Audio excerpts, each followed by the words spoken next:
You are looking at Julian's pronunciation guide, where we look at how to pronounce better some of the most mispronounced words in the world, like this other curious word. But how do you say what you're looking for today?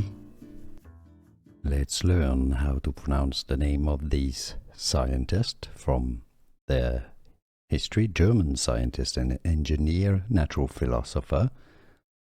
There is a university, famous university in Magdeburg, Germany, named after him in German. And then we'll look at English. It's said as Otto von Guericke. Otto von Guericke. Now in English it's often referred to as Otto or Otto, or Otto in American English, von Guericke, but it'd be better to pronounce it a bit more the German way, Otto von Guericke.